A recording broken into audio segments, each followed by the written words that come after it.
Hi, it is an exciting day in the Phoenix household, and by Phoenix household, I mean me. I just opened a box that was waiting for me on my doorstep when I got home from a trip, and in that box were a bunch of these.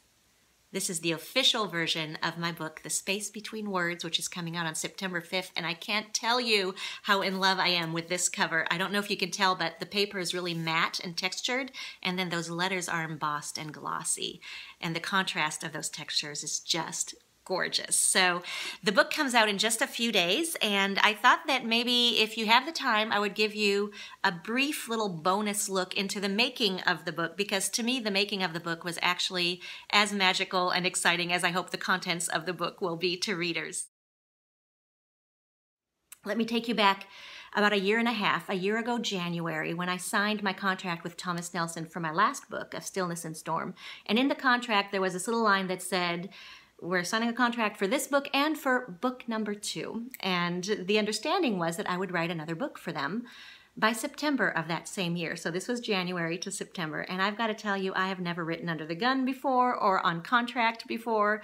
My books have always organically just kind of happened to me, and they pour out really fast. Within 2 or 3 weeks, I've usually got a first draft, and then I go back and refine things after that. But this was a new experience, and it terrified me.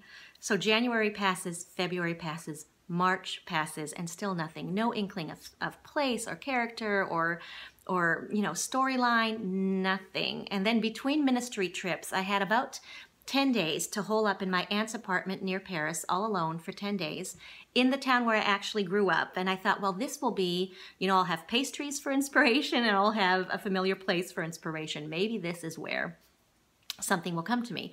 So for 8 of those 10 days, I am writing frantically, forcing a story into existence. And after 136 pages, I realized this is not a book that's viable. It's not a book I would read. It's certainly not a book I would expect anybody else to read. So I clicked delete and sat there and probably did a lot of woe is me-ing because I did not know what to do next, and that clock was still ticking in my mind. And then I thought, well, why not write to somebody who might have been through this before? So I opened my Facebook account, and there's this author, Kathleen Rogers, that I've been following for a while, who seems like a genuinely kind person, and we've never met, we've never interacted before that day. And I thought, well, why don't I write to her? So I wrote to her, told her my situation, and said, do you have any advice for me? And within hours, this kind woman wrote back and said, you know what? Last week, I was this close to hanging up a 40-year writing career. She said, I've been there when it's just not coming, when nothing seems natural or organic. And she encouraged me to just sit back, give it some space, and let the magic happen on its own time. And I took her at her word, and I closed, my word processing app on my computer and started to browse things on Facebook and to YouTube, some of my favorite people. And I came across an interview of Craig Ferguson. He's a former late-night talk show host who was just starting, when this interview was done, a new show for the History Channel called Join or Die. And I know that he's not popular with a lot of people. I find him charming and intelligent and entertaining. And so I watched this video, and he said something that clicked in my mind. He said, if we want to understand the unfathomable that's happening today, we've got to be willing to look at the past and to draw our wisdom from the past.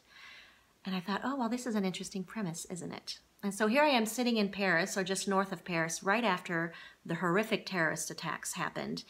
And I'm thinking, well, how about if that were the present day unfathomable that Craig Ferguson was talking about?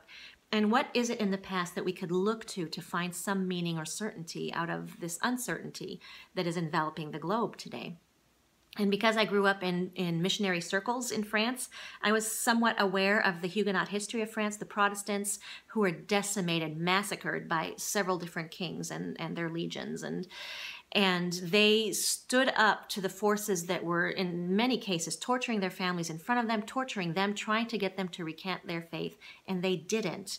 By the thousands, they were sent off to the galleys if they were men, or to prisons if they were women, or tortured to their deaths. And I thought, what can we learn from those people that will illuminate what we're living with today in modern day society?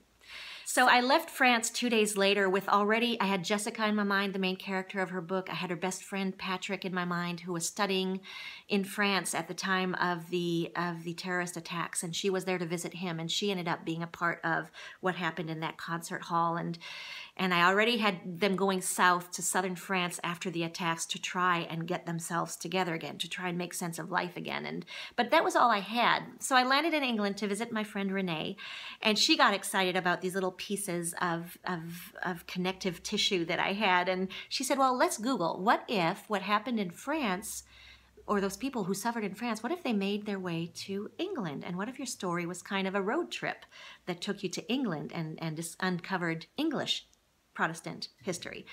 I thought, okay, let's do that. So we Google a bunch of things, and I have no idea what I Googled, but this website for a church in Sandhurst, Kent, came up on my computer screen, and it talked about an item from Huguenot history, French Huguenot history, that was hanging on that church's sanctuary wall, and something in me clicked, and I thought, oh, this might be the connective piece between the present and the past. So I write this pastor, Ken Slater, wonderful, kind, gentle man.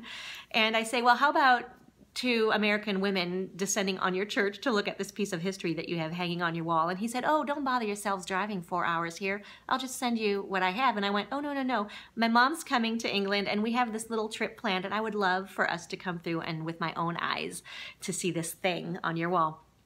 I'm trying to keep it mysterious so I don't, spoil anything for the book. So off we went. We get to Sandhurst. We meet this lovely gentleman. We discover, and this is a whole other story, that my mom and I had actually met him in that place 26 years before. None of us realized that when we had been corresponding with each other. So he walks us through the graveyard of his church and points out the Huguenot graves, and details of those graves ended up in the book as well. And then he walks us into the sanctuary, and here is this piece of Huguenot history. And I knew when I looked at it that this was the fil conducteur, as the French say. This was the thread that would lead Jessica and her friend Patrick through the story all the way to its conclusion. How exciting was that?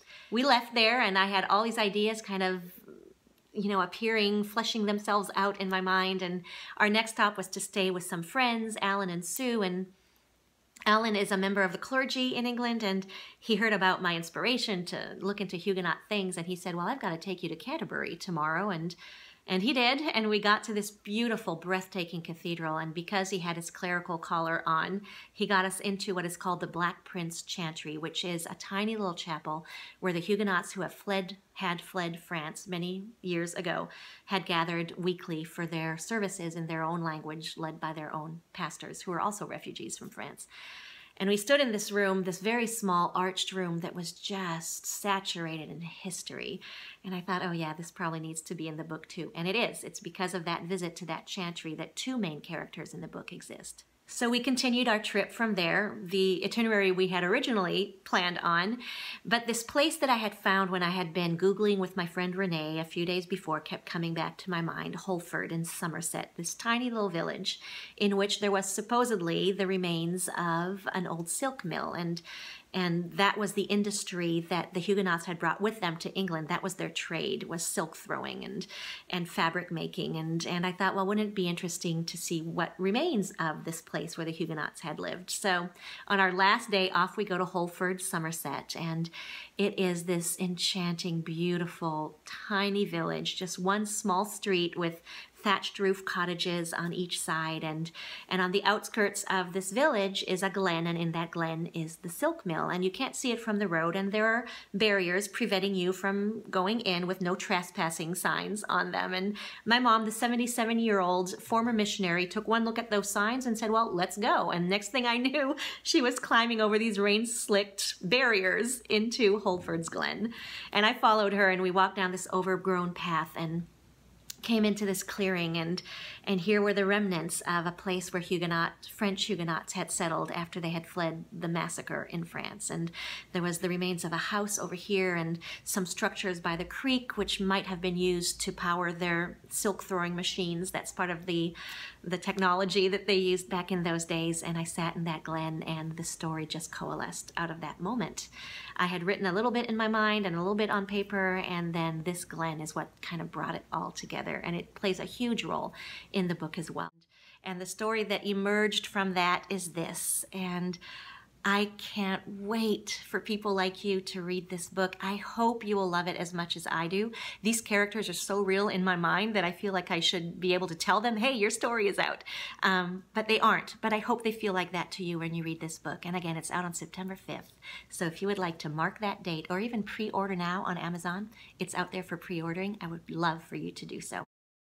Thank you for listening for this long to a long story that may not matter to you, but it matters to me, and I wanted to share it with you in anticipation of release date in just a few days. Thanks, and have a good day.